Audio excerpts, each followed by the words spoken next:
The restaurant was chosen for display, not comfort. Low lighting, polished wood. A room arranged so power could sit in the center and be noticed without asking. Conversations stayed quiet, not out of courtesy, but calculation. Everyone knew who the room belonged to tonight. He sat back in his chair, jacket open, glass untouched. The Mafia boss didn't need to speak loudly. His presence already bent attention toward him. Men leaned in when he spoke. Laughter followed when he smiled. Silence arrived when he stopped. Near the edge of the room, a waitress stood waiting. She was younger than most noticed, older than some assumed.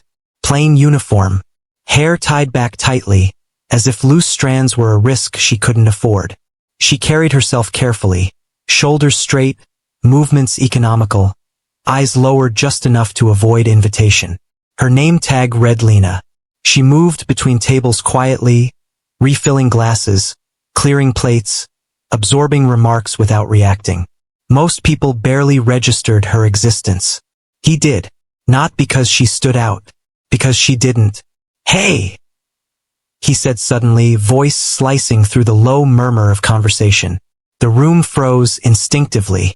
Lena stopped where she was and turned toward him. "Yes, sir," she said. Her voice was calm, neutral, no tremor. That disappointed him. He tilted his head, studying her like a curiosity he hadn't ordered. "You always this quiet?" A few men chuckled. "Yes, sir," she replied. "Why?" he asked, smiling slightly. "Nervous." The laughter grew louder this time. Not cruel yet, just amused. She didn't answer immediately. She set a glass down, aligned it perfectly with the edge of the table, then looked back at him. "No," she said. The room shifted. He raised an eyebrow.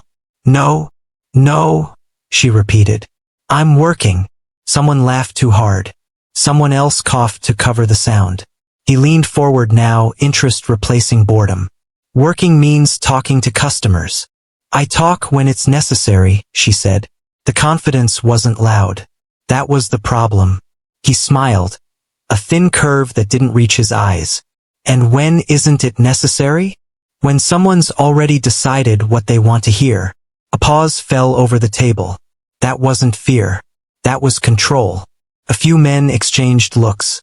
This wasn't how these moments usually went. Usually people backed down, apologized, overcorrected. She hadn't. He laughed then, once, sharp. "You hear that?" he said to the table. "She thinks she knows what I want." "I didn't say that," Lena replied calmly. "Oh," he leaned back again. "Then tell me, what do I want?" The room held its breath. Lena didn't move. She didn't glance around for support. She didn't rush. "You want to be entertained," she said, "and respected." The silence that followed was heavy. A man near him snorted. "Careful," he muttered. "You don't know who you're talking to." Lena's eyes flicked to the man briefly, then back to the boss. "I know exactly who I'm talking to." That did it. The boss laughed louder this time. Not because it was funny, but because it was unexpected. "You've got courage," he said. "Or you're too stupid to recognize danger." "Maybe," she said. "Or maybe I recognize it better than most." Someone shifted uncomfortably. He studied her again, really looked this time. The way she stood balanced, grounded. The way her hands rested at her sides, relaxed but ready. The way her eyes didn't dart or plead. Interesting. "So," he said slowly, "what happens when someone like you challenges someone like me?" Lena considered the question as if it mattered.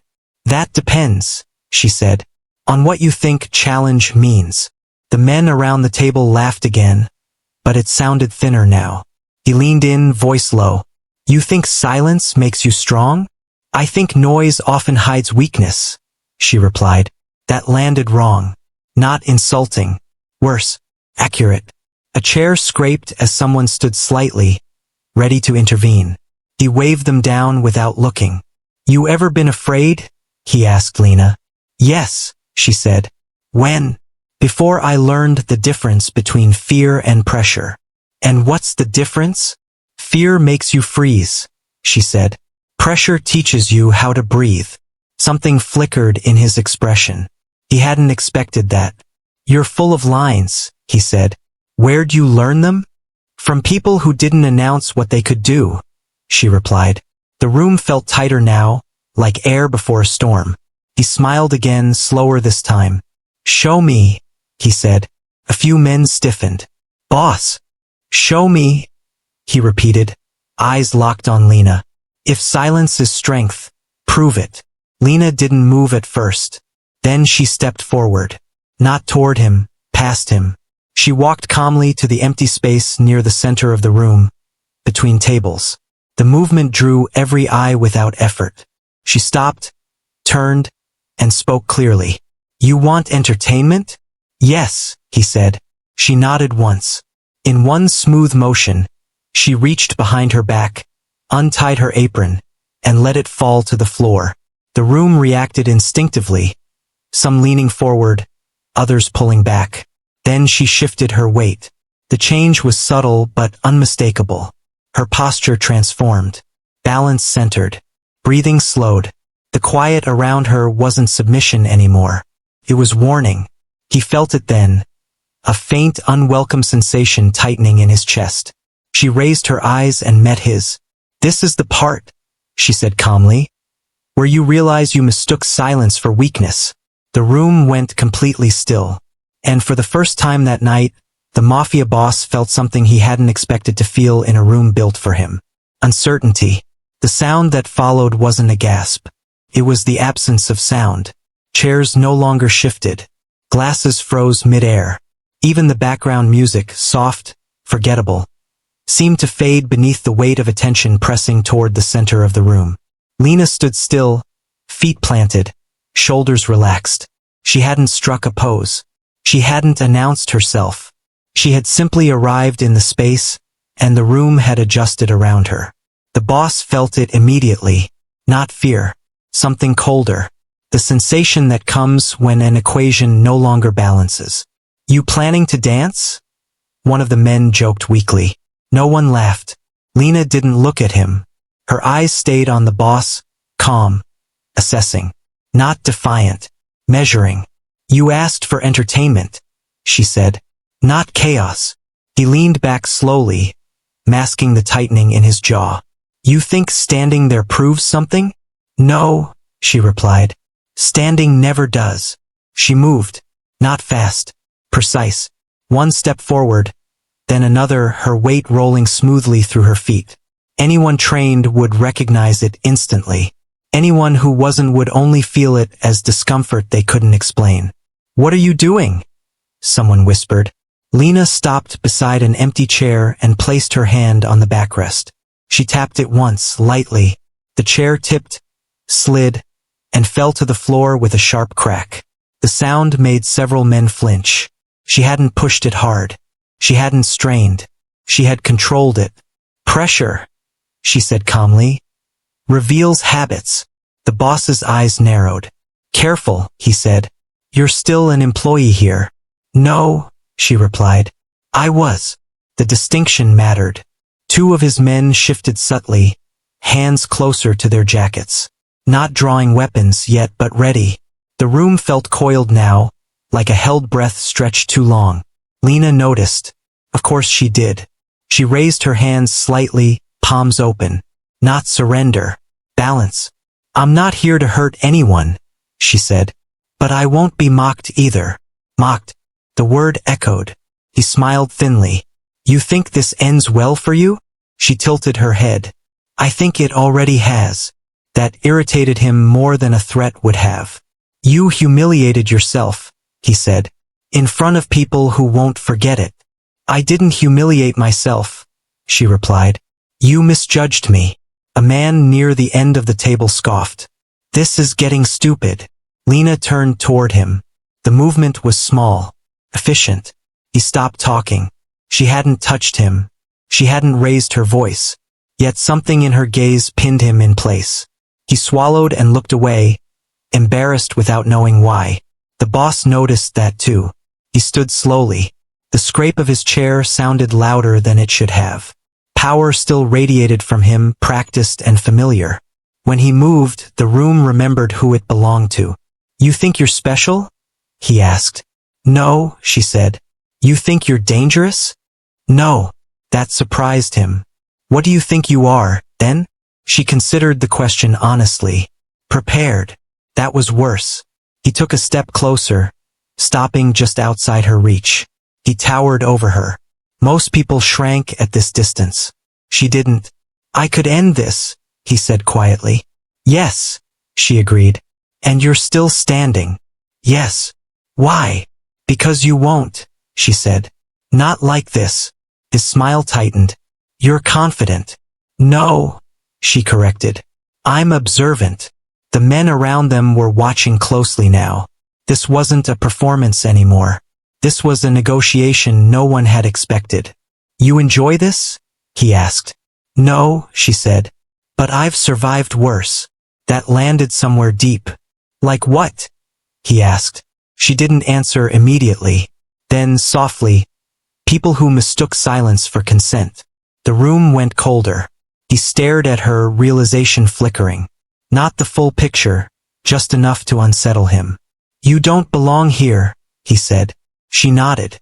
"I know." "Then leave." "I will," she said. "After this." "After what?" "After you understand." A dangerous pause followed. "Understand what?" he asked. "That strength doesn't announce itself," she said. "And the quiet ones aren't quiet because they're weak." One of his men stepped forward despite himself. "Boss." "Enough," the boss said sharply, without turning his head. The man froze. Lena exhaled slowly, grounding herself. "I didn't come here to embarrass you," she said. "You did that on your own." That was the moment the room stopped breathing entirely. He looked at her for a long time, not as a threat, as a mistake. Finally, he stepped back. A single step, but it was visible, unmistakable. The balance of the room shifted with him. "You're done here," he said. "Yes," she replied. She bent, picked up her apron, and tied it around her waist with steady hands. The transformation was jarring. The quiet waitress returned, but something essential had changed. She turned toward the exit without another word. As she passed him, she paused briefly. Not close enough to invade space, just enough to be heard. "Next time," she said softly, "choose your targets better." Then she walked out. The door closed behind her. No one spoke. The boss remained standing, staring at the space she'd occupied. The room slowly exhaled, unsure whether it was allowed to move again. He sat down. The glass in front of him trembled slightly as he picked it up. For the first time in years, the room didn't feel like it belonged to him. And for the first time that night, he understood something he would never forget. The most dangerous person in the room had never raised her voice. The door closed softly behind her. That was the worst part. No slam, no dramatic exit. Just a quiet, controlled sound that echoed longer than any shout could have. For a few seconds, no one moved. It was as if the room was waiting for permission to breathe again. The boss sat still, glass in his hand, eyes fixed on the space she had occupied. People watched him carefully now. Not openly, but with the kind of attention that recalibrated itself around uncertainty. The hierarchy hadn't collapsed, but it had shifted. Even slightly, that mattered. Someone cleared their throat. Another laughed too quickly, trying to stitch normalcy back together. "Crazy girl," a man muttered. No one agreed. The boss set his glass down untouched. "Who hired her?" he asked. The manager flinched at the sound of his voice. "Sir." "The waitress," he repeated calmly. "Who hired her?" I don't know personally," the manager said. "She came recommended. Quiet, reliable, never caused problems. Quiet, reliable, never caused problems." The boss leaned back, fingers steepled, eyes narrowing. "How long has she worked here?" "Almost a year," the manager replied. "A year," the boss echoed. "And no one noticed her." The manager didn't answer, because there was no good answer. Around the table, men shifted. Some felt embarrassed, others irritated. A few, very few, felt uneasy in a way they couldn't explain. The kind of unease that came not from threat, but from realization. The boss waved a hand. Get back to your meals. Slowly, reluctantly, conversations resumed. But they sounded different now. Lower, less confident. Laughter came late, and when it did, it felt forced. He watched it all without participating. Silence had a way of doing that, leaving residue. Later that night, after the room had emptied and the staff moved quietly through cleanup, the boss remained seated. One of his men approached. You want her followed? The man asked. The question was automatic. Reflex. The boss considered it. No, he said finally.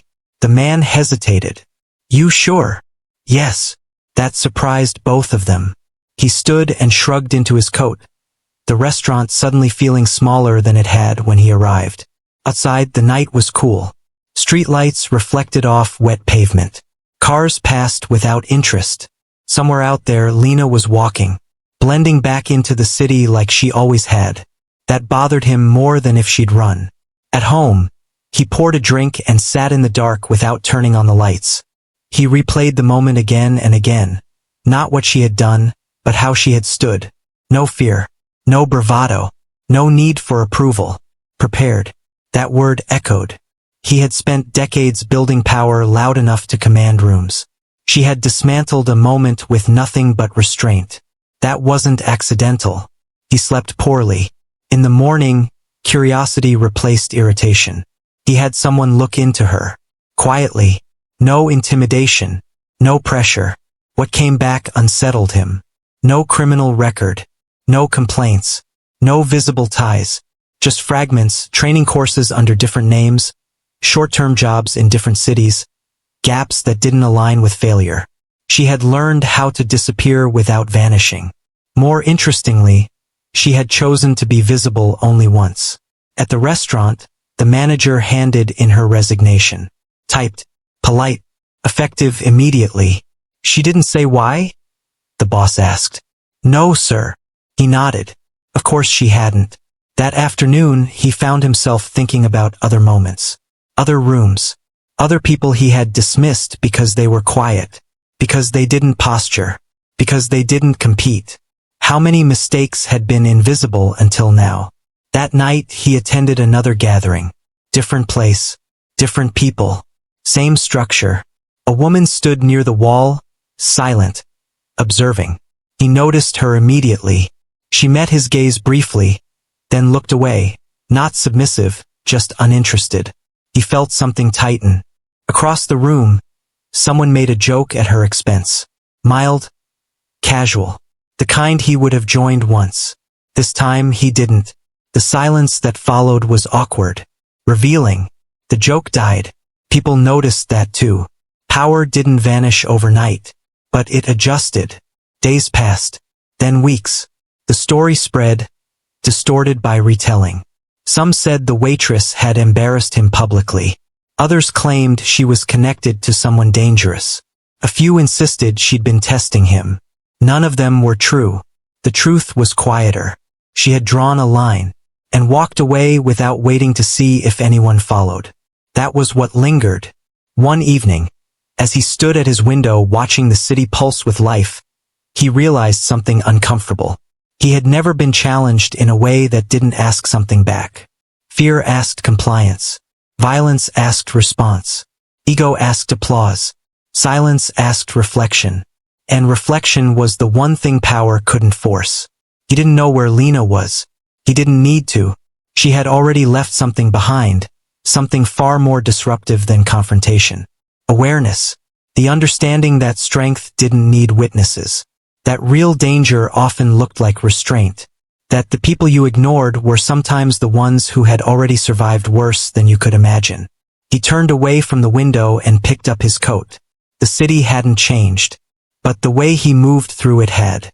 Because silence, once it spoke, never fully went quiet again. Being seen was heavier than being feared. The boss felt it everywhere now. In rooms that used to settle when he entered, in conversations that adjusted a fraction too late, in eyes that measured him instead of yielding.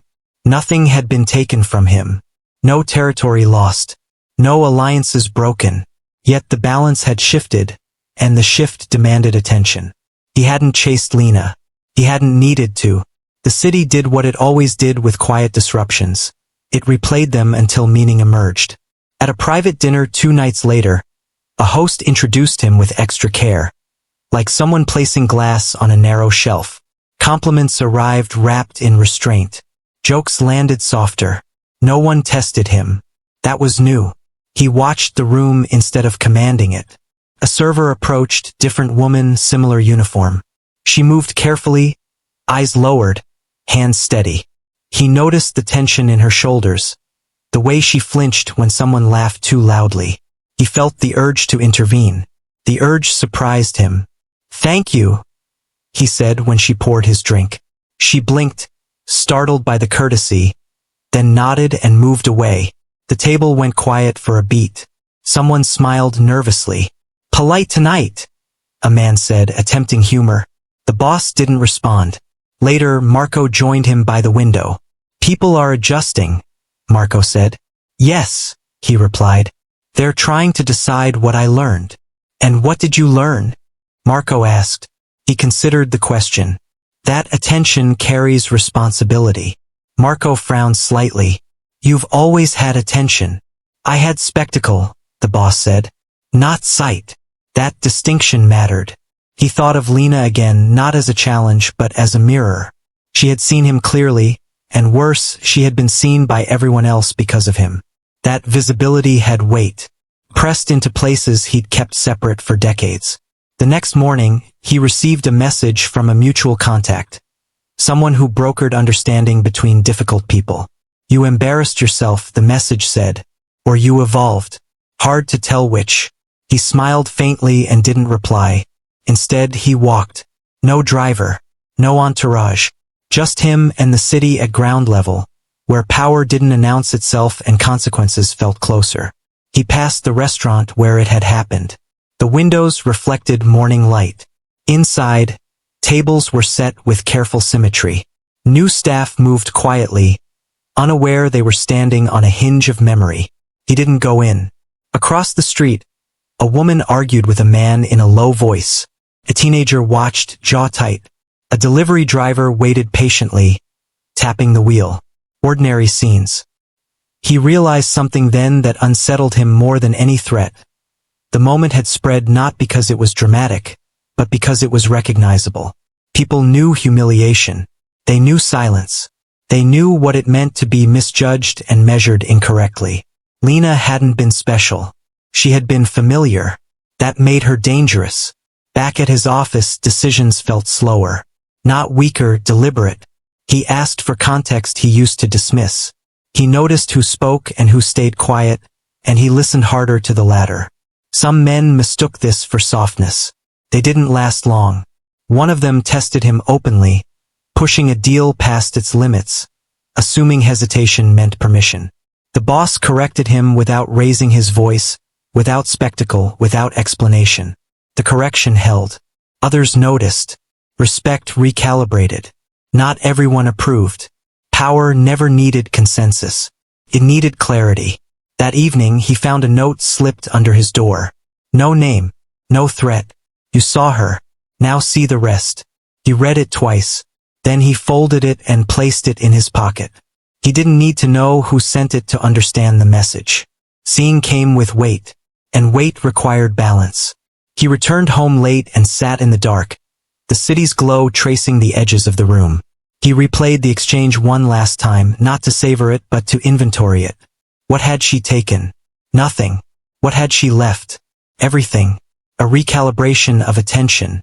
A narrowing of arrogance. A reminder that strength could be quiet and still command a room without owning it. He understood now why she hadn't stayed to watch the aftermath. Why she hadn't waited for acknowledgement. Being seen was not the point. Choosing when to be seen was. He stood and poured a drink, then set it aside untouched. Tomorrow there would be consequences, small ones, quiet ones. Invitations declined. Conversations that ended earlier than expected. A few doors closing. Others would open. He accepted that, because power that learned to look carried a different obligation. Not to dominate every room, but to decide what kind of room it would be. He stepped onto the balcony and let the night air settle his thoughts. Somewhere in the city, Lena was living without watching over her shoulder, or perhaps watching very carefully, by choice, not by fear. He hoped she never returned to that restaurant. Not because he feared her, because he respected the line she'd drawn. The weight of being seen didn't crush him. It anchored him. And once anchored, he knew there was no returning to the lightness of ignorance. He never planned to apologize. Not because he believed he was right, but because apologies in his world were currency. Spoken too easily, they lost value. Spoken publicly, they invited leverage. Spoken late, they changed nothing. And yet, the apology followed him. It surfaced in pauses before he spoke. In moments where he chose restraint over dominance. In decisions that no longer centered on winning the room, but on not misjudging it. The city noticed. Not loudly, not dramatically, but in the way people adjusted when he entered, less performative, more cautious. As if they were waiting to see which version of him would arrive. He didn't correct them. At a private gathering a week later, someone brought up the incident. Not directly. "I hear you've been dining more quietly lately," a man said, smiling as if it were a joke. A few people chuckled. The boss met his gaze. "I hear more when I don't interrupt." The smile faded. Conversation moved on. That was the apology. Unspoken. Undeniable. He found himself thinking about Lena more often than he liked. Not obsessively, he was past that kind of fixation, but with a steady, unwelcome curiosity. Where she had gone. What she did now.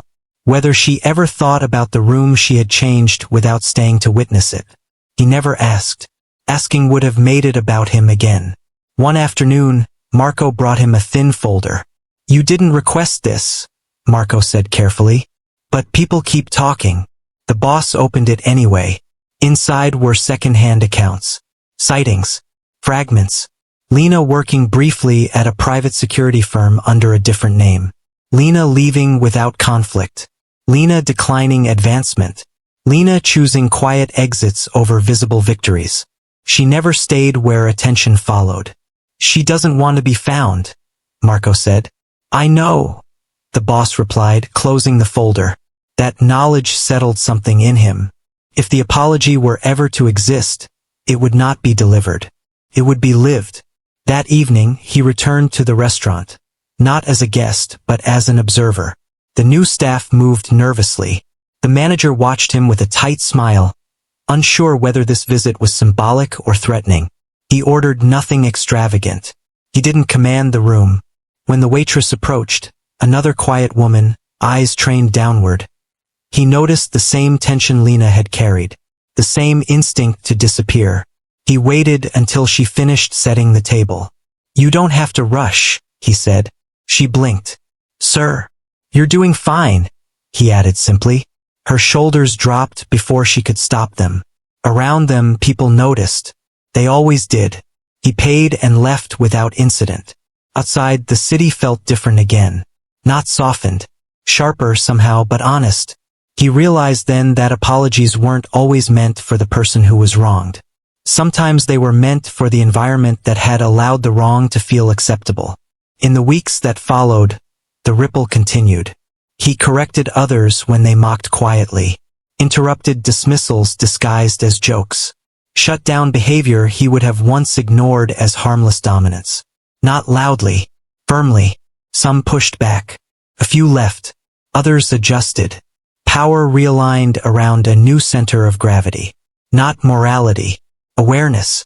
One night, alone again, he stood in front of the mirror longer than usual. He searched for signs of change. Guilt. Softness. Weakness. He found none of them. What he saw instead was someone who understood consequence better than before. The apology remained unspoken. But it was there, in the silence he allowed others to keep. In the space he refused to occupy unnecessarily. In the lines he no longer crossed just because he could. He wondered briefly if Lena would have noticed. Then he dismissed the thought. She hadn't needed validation. That had been the point all along. The apology was not for her. It was for him. for the version of himself who had confused visibility with value, noise with strength, silence with permission. That version was gone now, not destroyed, but corrected. And corrections, unlike apologies, didn't require forgiveness to matter. As the city continued to adapt, one quiet truth settled into place. He would never mock silence again. Not because it had humbled him, but because it had taught him restraint. And restraint, he understood now, was the rarest form of power. Real strength didn't announce itself. He understood that now, not as a lesson learned in a single moment, but as a truth that had settled slowly, reshaping the way he occupied space. The city still responded to him. Doors still opened. Names still carried weight. But the way he moved through those spaces had changed. He no longer needed rooms to bend. They adjusted on their own. Weeks passed without incident, and that, more than anything, confirmed the shift. No retaliation. No whispered challenges. No quiet attempts to reclaim old dynamics. People learned quickly when a line had been redrawn and reinforced without spectacle. He noticed it in small ways. Meetings began on time. Interruptions grew rarer. Those who spoke loudest no longer assumed they were the most important voices in the room. Silence was given space instead of suspicion. The city had learned to listen. One evening, he attended a function he once would have dominated without thought. This time he stood back, observing. A young woman spoke hesitantly, her point unfinished because someone cut her off. He intervened, not sharply, not theatrically. "Let her finish," he said. She did. The room adjusted. No one questioned it. That was strength now, not the ability to overpower, but the ability to correct without escalation. Later, Marco joined him near the exit. "People are saying you've changed," Marco said. "Yes," he replied. "They're not sure if they should be afraid." He smiled faintly. Good. Fear was useful, but clarity was lasting. As the night ended, he walked alone for a while, letting the city noise settle into something familiar. He passed the restaurant again, not deliberately this time, just by habit. The windows glowed warmly. Inside, people laughed, ate, argued softly. Life continued. Lena was not there. She never would be again. And that was exactly as it should be. He realized something important then. The moment hadn't been about humiliation or reversal. It hadn't even been about him. It had been about exposure, about the quiet unveiling of assumptions that no longer held. She had exposed nothing but truth. And truth, once seen, didn't need repetition. At home, he poured a drink and finally finished it. The burn was familiar, grounding. He stood by the window, city lights stretching endlessly, each one representing a story he would never know. Power once made him believe he could own those stories. Now he understood he could only influence which ones were allowed to unfold without interference. That was enough. Days later, a message arrived through an indirect channel. No name, no return path. You handled it correctly. He read it once and deleted it. Validation, like apologies, lost meaning when sought. The real measure came later, when no one was watching. A junior associate made a mistake during a negotiation. Old instincts would have crushed him publicly. This time, the boss corrected the error quietly, firmly, and moved on. The associate learned. Others noticed. Strength reproduced itself through example, not fear. He thought of Lena then, not as a symbol but as a person who had understood this long before he had. Someone who had carried strength so quietly it had been mistaken for absence. She hadn't stayed to enjoy the change because she hadn't needed to. She had already moved on. One night, months later, he overheard someone retelling the story. The details were wrong. The ending exaggerated. The lesson distorted. He didn't correct them. Stories evolved. Truth didn't need defending anymore. He had internalized it. Real strength, he now knew, was the ability to remain composed when challenged, restrained when provoked, and attentive when silence spoke louder than noise. It was choosing when not to act. It was recognizing dignity before demanding respect. It was understanding that the quietest person in the room was not waiting for permission, but deciding whether the moment deserved them at all. He turned off the lights and let the city fade behind glass. Tomorrow would come with its usual demands. Power would still need managing. Decisions would still carry consequence. But the framework had changed.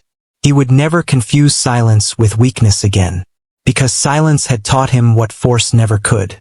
And that lesson, earned without violence, delivered without spectacle, was the strongest thing he would ever carry.